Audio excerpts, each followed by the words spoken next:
terakhir pada hari ini, tuan-tuan. Maka tak ulama kata Imam Ghazali rahimahullah, berkawan dengan orang soleh itu seperti berada pada tempat yang baik, tempat yang bersih, air yang bersih, dan berkawan dengan orang-orang yang jahat seperti mana berada di tempat yang kotor dan air yang kotor. Bila air kotor boleh macam penyakit macam-macam. Sebab itu bila kawan dengan orang baik, kita akan jadi baik, dan kawan dengan orang jahat jadi jahat. Maka yang terakhir, tuan-tuan, saya bawa kata-kata ulama lagi. Kita punya kata ulama saja, tuan-tuan. Kita dengar kata-kata orang soleh. Antaranya berkata salah seorang tabi'in, namanya Daud At-Ta'i rahimahullah subhanahu wa ta'ala. Orang kalau kaji mengaji bisa dengar nama ni, Daud At-Ta'i rahimahullah subhanahu wa ta'ala. Dia kata apa? Dia kata, bertemanlah kamu dengan orang yang bertakwa. Dia kata apa? Berteman kamu dengan orang yang salihin, orang yang bertakwa, orang yang siddiqi. Kawanlah, bertemanlah. Dan kita kena faham balik makna sahabat, makna teman, makna kawan, makna rakan. Ya. Selagi saya pernah sebut dekat anak-anak murid saya lah. Saya pernah sebut selalu. Apa nak kawan ni, tengok kawan.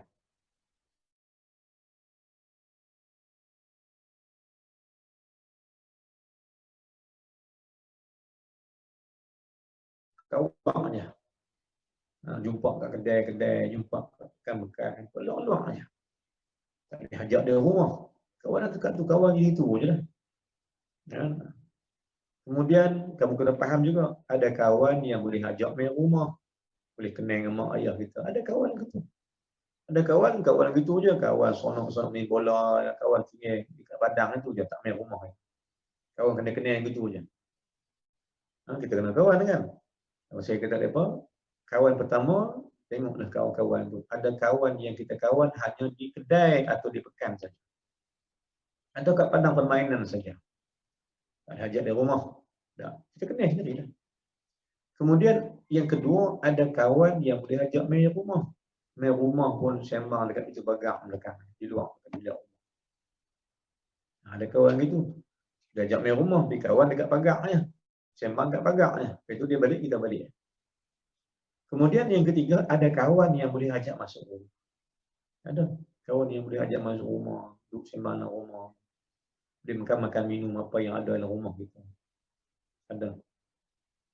Kemudian ada kawan yang boleh ajak masuk rumah, duduk ruang tamu. Cuma sembang ruang tamu dia balik. Kemudian ada juga kawan yang boleh ajak pergi dapur, makan sekali, boleh ada. Kemudian tuan-tuan, ada kawan, ada teman, ada rakan sahabat yang boleh ajak tidur sama. Maknanya rapat kita dengan dia. Kan? Maksud kita situ. Ajak tidur bersama dengan kawan tu rapat sama kita. Sampai tidur pun boleh tidur bersama. Kenapa? Karena ada kawan yang baik, ada kawan yang tak baik. Jadi kawan tak baik, tinggalkan. Tapi jangan lupa, kita juga kena ada peranan untuk membentuk mereka juga. Ada kawan yang boleh tinggalkan, ada kawan yang kita boleh kawan. Sampai ke dalam rumah kita. Tapi ada kawan tinggal lah. Kan? Tapi tuan-tuan yang sekalian, kita faham balik. Kadang-kadang kita pun tak tahu siapa baik siapa jahat. Yang penting kita baik dengan Allah Subhanahu Wa Taala, mohon ampun pada Allah ada kesilapan. Yang penting kita minta petunjuk Allah Subhanahu Wa Taala. Baik. Maka kata Daud At-Ta'i, berkawanlah kamu dengan orang yang soleh, orang yang alim, orang yang bertakwa. Kenapa? Karena orang yang soleh dia tidak akan membebankan kamu. Ini nak cakap nak kenal kawan ni, kawan soleh. Kata Daud At-Ta'i, kawanlah kamu dengan orang yang bertakwa dan orang soleh. Kerana ciri-ciri orang bertakwa, dia tak bebankan kamu. Dia tak menyusahkan kamu. Dia tak menyusahkan kamu. Kenapa? Kerana orang soleh ni, dia akan memberi bantuan pada kamu ketika kamu berhajat. Dan kamu juga akan tolong dia bila kata dia berhajat. Ini baru kawan orang soleh semua. Kata pendapat Daud At-Ta'i. Kawan dengan orang soleh, kawan orang bertakwa. Kerana orang bertakwa, dia tak bebankan kamu. Dia tak menyusahkan kamu sebenarnya. Tapi dia sentiasa menyenangkan kamu pada agama kamu. Dia akan tunjuk ajak kamu pada soal ibadat kamu dengan Allah Ta'ala. Dia tunjuk cara-cara sabar macam mana. Ditunjukkan cara-cara macam mana jadi orang yang baik di sisi Allah Subhanahu wa taala. Inilah kata pendapat daripada Daud At-Ta'i, kata dia, berteman kamu dengan orang yang bertakwa. Dan dia tidak akan jadi beban pada kamu, melainkan dia akan banyak memberi bantuan dan pertolongan pada kamu. Maka tuan-tuan dan sekalian, firman Allah Ta'ala kita tutup balik ayat ini. Berkata Syekh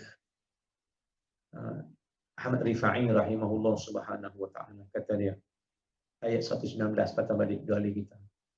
119, juzuk 11, surah At-Taubah, pasal 206.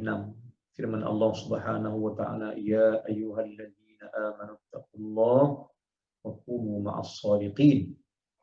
Maksud ayat ni tuan, hendaklah kamu bersama dengan orang yang siddiq, orang jujur, orang soleh. Dan tuan sekalian, kenapa maksud ayat ni? Mengapa Allah sebut begitu? Maksudnya kata Syekh Ahmad Rifa'i, kamu duduk dengan orang soleh, baru jadi soleh. Kerana kamu takkan jadi soleh kalau kamu duduk seorang-seorang. Kamu takkan jadi soleh kalau kamu orang yang beribadat seorang-seorang. Kamu takkan jadi orang soleh kalau kamu menyendiri dengan orang. Pertama-tama kamu tak jauh dengan ulama pula kan. Maka wa kunu ma'as sadiqin. Dan kamu duduk dengan orang soleh.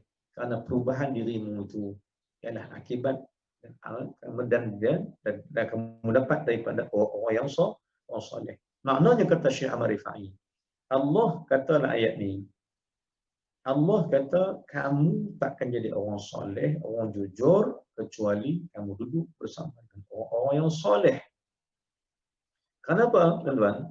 Kerana jadi orang soleh duduk seorang-seorang ni, kata Syekh Ahmad Rifa'i, kalau kamu nak jadi orang soleh duduk seorang-seorang, nak masa panjang. Jadi orang soleh. Kan? Kamu kalau nak jadi orang soleh duduk seorang-seorang, di masa panjang, mungkin 30 tahun jadi orang soleh. Kamu tak tentu lagi. Kan? Tapi Allah kata wa kunu ma'as sadiqin, bersama kamu orang soleh. Kerana Allah nak bang, inilah jalan pintas agar kamu cepat jadi orang soleh. Kalau kamu cepat jadi orang soleh, berkawan kamu dengan orang soleh. Ini maksud takdir ayat ini. Kata Syekh Ahmad Rifa'i rahimahullah subhanahu wa ta'ala, seolah-olah Allah sayang kita, dia nak kita cepat jadi orang soleh. Maka bila cepat jadi orang soleh, Allah kata Allah wa kunu ma'as sadiqin, dalam kamu bersama dengan orang soleh, kamu cepat jadi orang soleh. Tuan-tuan dan muslimin, inilah pendapat daripada ulama-ulama berdasarkan hadis Nabi sallallahu alaihi wasallam daripada Abi Hurairah radhiyallahu anhu. Dia bersabda, ar-rajulu ala dini khalilihi falyanzur ahadukum man yukhalil. Hadis daripada Abi Hurairah riwayat Imam Tirmizi. Nabi kata, seseorang itu ditengok dia pada siapa temannya. Dan teman dia biarlah teman yang beragama, maka hendaklah kau milih teman yang beragama supaya jadi teman dan kekasih kamu. Kerana jika kekasih kamu orang yang bersoleh, orang yang beragama, lama-lama engkau akan dikasihi oleh Allah Subhanahu wa taala. Habis kita hadis yang pertama, hadis cerita pasal berkawan dan bersahabat kaum soleh. Mudah-mudahan Allah jadi kita sentiasa termasuk di kalangan orang-orang yang soleh. Kerana kita sentiasa berkawan dengan orang soleh dan juga cintalah ulama. Cinta ulama akan jadi kita juga ulama pada masa nanti. Jom kita orang soleh, lama-lama kita juga akan jadi orang soleh pada masa nanti. Wallahu a'lam. Qul qali hadza wa astaghfirullah al-'azim li wa lakum. Sa'il muslimin wal muslimat wal mu'minin wal mu'minat astaghfiru fawzal mustaghfirin wa ya najat at-taibin. Terima kasih banyak pada Masjid Tigri